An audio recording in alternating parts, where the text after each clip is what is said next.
very defined process, specific criteria, go, no go, yes, no, lawyers, intel analysts, everything. And then after that, you simply say cleared hot or not. You have multiple frameworks under which you can look at this. You could look at it under a something called a non-international armed conflict, NIAC, which is under international law, where you are in a struggle with a non-state actor, whether it's Al-Qaeda, ISIS, the cartels, and there are specific rules of engagement that allow for that.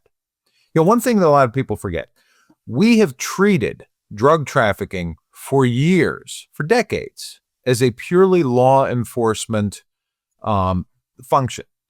And the reality is there are certain things that can fall into either category.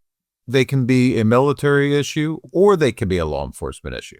We could have sent the FBI into Afghanistan without the military to see if they could just go arrest bin Laden and bring him back here to trial.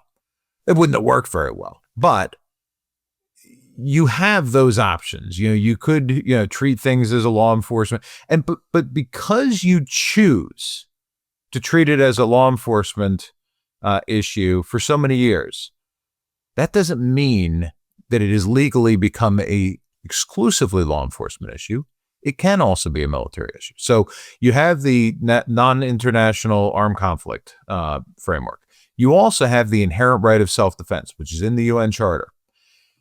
You have an organization that is specifically and intentionally shipping poison to our country with the intention of undermining our society and killing Americans. Okay?